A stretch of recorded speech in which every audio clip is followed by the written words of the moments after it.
Good morning. Let me introduce myself. My name is Francesca Cuomo Ulloa. I am a lawyer and a mediator, and I'm also a trainer for mediators in Italy. Today, I would like to talk about access to mediation, that is, how parties get to the mediation table. In brief, I have two starting points. The first one is that mediation is often an appropriate and effective method of dispute resolution. The second starting point is that parties, though, seldom choose to mediate. I will analyze these two starting points and then I will consider the following. Is it possible and appropriate to promote access to mediation even against parties' choice? And how can state and legislation help or even force parties to get to the mediation table? And finally, I will conclude my presentation with a short analysis of the Italian model of mandatory mediation that offers a very peculiar way to bring parties to the mediation table. So let's begin with the first starting point. In order to illustrate the first starting point, we can ask, when is mediation appropriate to solve a dispute? Well, experience tells us that there are many factors that make mediation appropriate and that we commonly find in disputes. I'm talking about civil and commercial disputes. There is an ongoing relationship between the parties that parties wish to maintain, or parties prefer to avoid a precedent, or they want to establish a new relationships, or parties need for confidentiality about the dispute and or the agreement. Another factor that can make mediation appropriate is if parties need for assistance in communication. They want to settle the dispute, but they are not able to communicate in an efficient way, or they need for creativity in the resolution because they try to find the resolution of the dispute, but they couldn't find a way out of the dispute. In general, mediation is appropriate when parties express a desire for self-determination, and most of all, when parties want to save time and money. On the other side, we can ask, are there cases where mediation may be inappropriate? Well, the issue is under debate, but we can assume that the following might be factors against the use of mediation. For example, if the dispute involves governmental or political issues, or involves non-disposable rights, probably mediation is not the more appropriate solution. Or if parties cannot easily represent their interest at the mediation table, or decision makers cannot sit at the mediation table because of institutional or organizational reasons. Or there is a likelihood of bankruptcy, or there is a threat of criminal action. In all these cases, experience tells us that mediation might not be the most appropriate dispute resolution method. But experience also tells us that these are not common situations. So, in sum, we can say that for most dispute, mediation is absolutely an appropriate and effective method of dispute resolution. If this is true, then why parties seldom choose mediation? Well, again, experience tells us that mediation is not the default paradigm for disputing parties for many reasons. And experience also tells us that initial unwillingness to participate in mediation is not an accurate indicator of mediation being inappropriate. Even the unwilling party, once at the mediation table, will probably participate actively in mediation and often walk away with a settlement. The fact is that most of the time, people in dispute do not even think to this alternative of mediation, or they do not even know about it. And even if they know mediation, the process by which people dispute discourages them from entering mediation spontaneously. People are afraid of proposing mediation because they are afraid that this proposal might sound as weakness or uncertainty in pursuing their case, or that mediation will waste time and money as they don't trust the other party. In addition, parties in dispute might disagree even on the selection of a mediator and or the mediation providers. In sum, resistance to mediation is often a result of unfamiliarity or fear to appear weak or insecure. And lawyers also tend to lead clients toward litigation in court, as due to their legal education, they see the trial as the best guarantee for a fair solution and adjudication by a judge as the best method of dispute resolution. And they also are afraid of the informality of mediation and of the interest-based approach of mediation instead of the right-based approach of litigation to the dispute. So is it possible and is it appropriate to change this attitude and to win this resistance to mediation? And how is it possible to do that? Well, given the causes I have indicated before, the most effective remedies seem to be information, education, culture, or even changing lawyers' attitude, also by changing the legal education. So also financial incentives can be helpful to make mediation more attractive. But it is also important to think about referral processes and how they can be regulated by state legislation. When we talk about referral, we indicate the different ways through which parties might get to the mediation table according to the law applicable to the dispute. Well, ways through which cases find their way to the mediation table vary along a continuum, ranging from completely voluntary desire to mandatory mediation. In between, there are different mechanisms in which parties' willingness decreases while other forces increase, leading the parties to mediation. But on the background anyway, the voluntary nature of mediation is always preserved, so that even if parties might be compelled to attend mediation or to participate in mediation, they might never be compelled to mediate, that is, to find or accept a solution. So, leaving aside the absolutely voluntary desire to choose mediation, let's analyze the other ways through which parties can get to the mediation table. The first one is the mediation clause, that is a contractual obligation to mediate disputes arising out of the contract.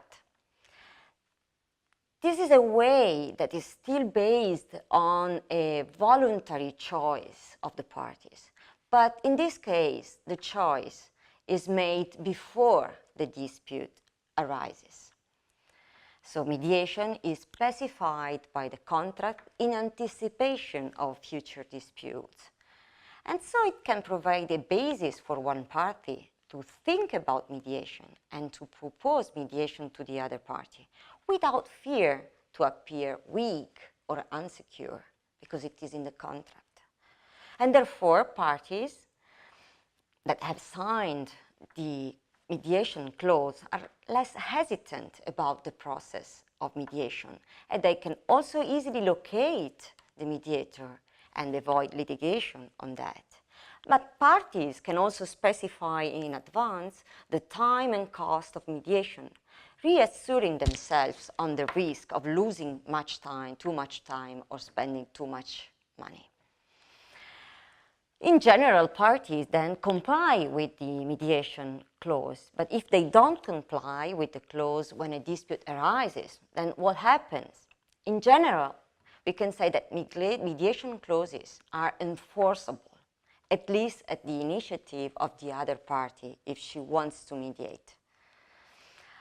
How they are enforceable mainly depends on legislation and on the content of the clause. It can be a condition precedent to litigation or arbitration, a dismissal of litigation that has been begun before trying the mediation, or a stay in litigation.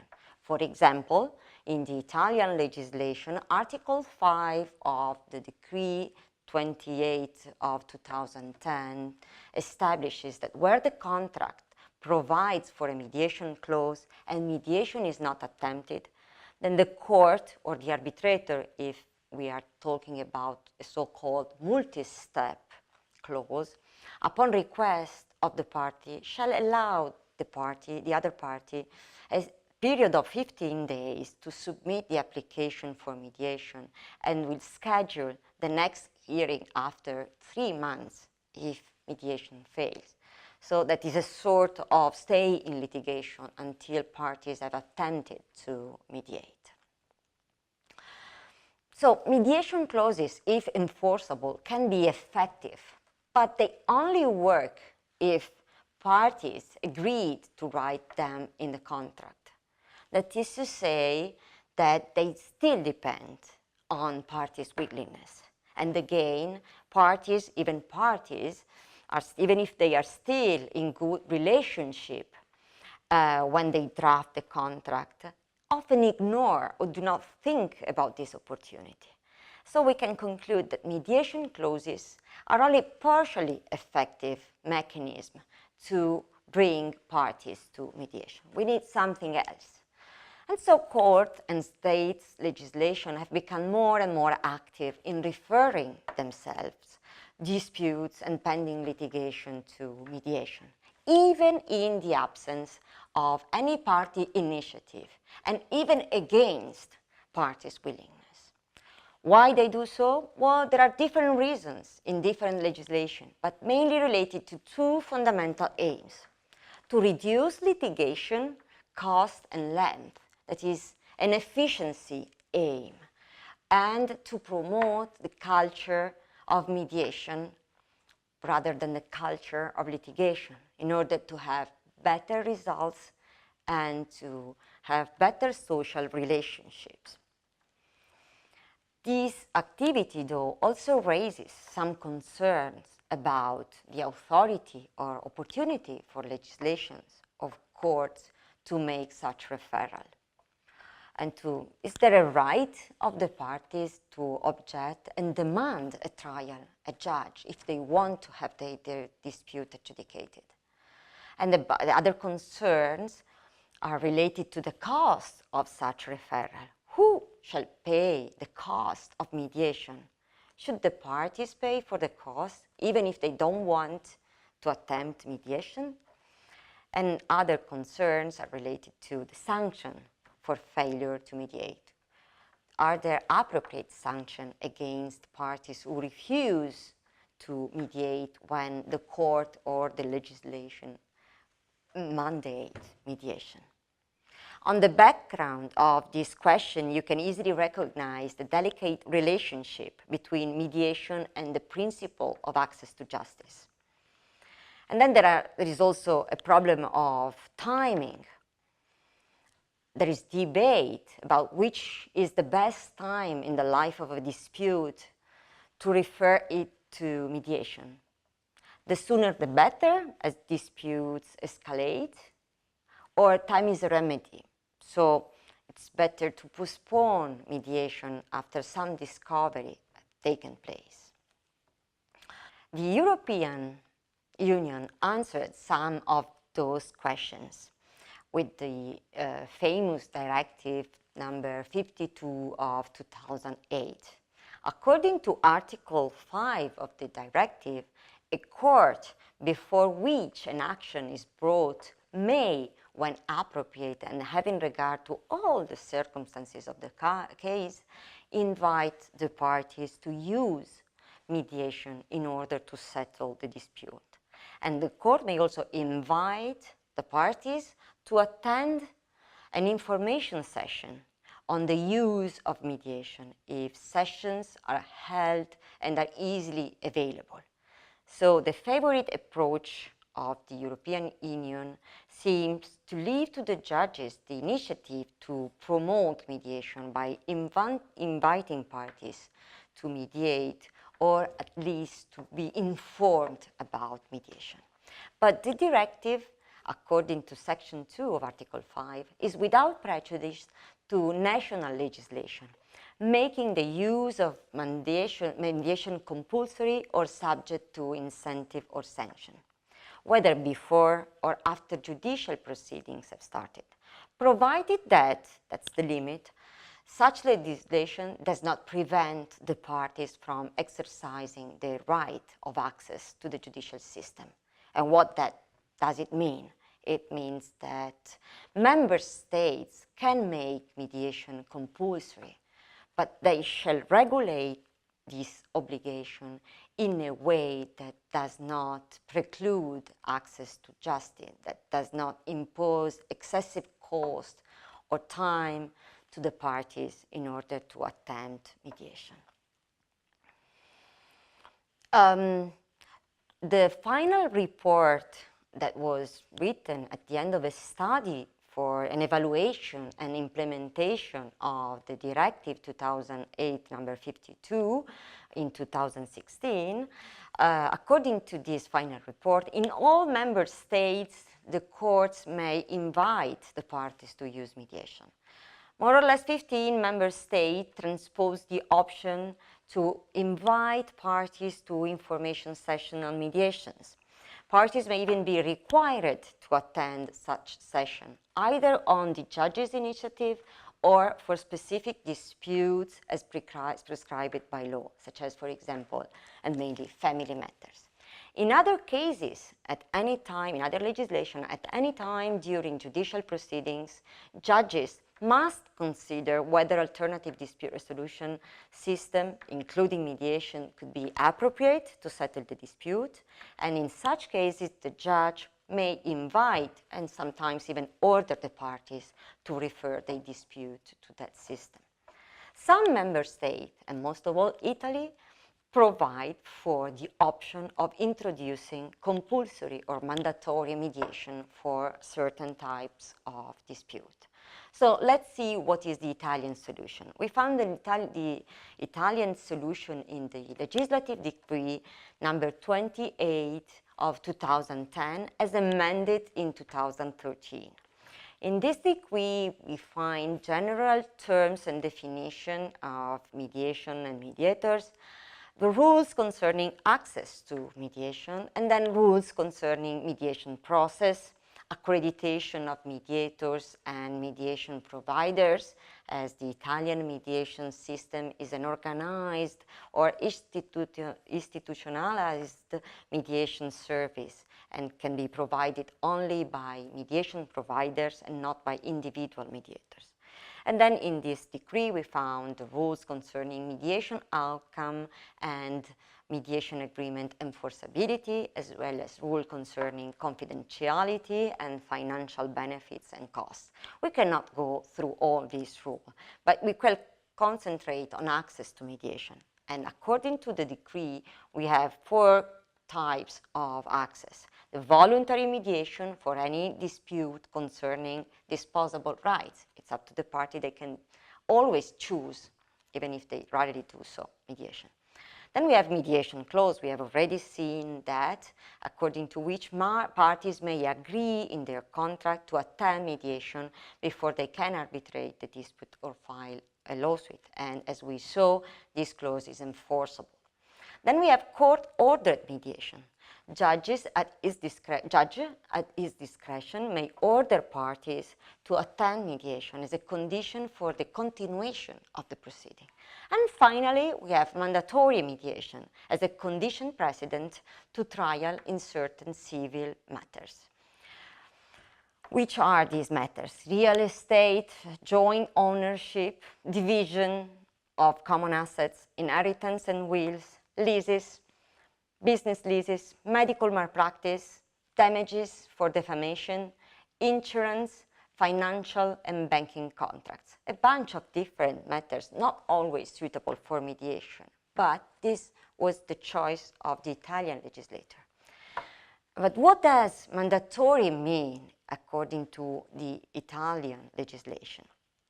It means that before starting litigation, the party shall file a mediation request stating facts and reasons for the claim with the provider of mediation located in the court district. The provider then sends an official communication to the defendant indicating the date and the location of an initial mediation session. If the opposing party doesn't attend the initial session, then the mediator will only meet with one of the party and at the end shall draft a certificate stating that the absence of the opposing party precluded the possibility to mediate. And in that case, the court can issue sanction against the party who did not attend the mediation initial session.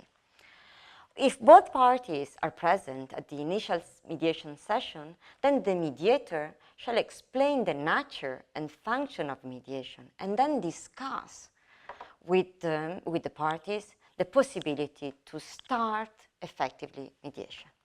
If the parties agree to proceed, the mediation shall effectively begin and parties will pay the mediation fees and start the mediation.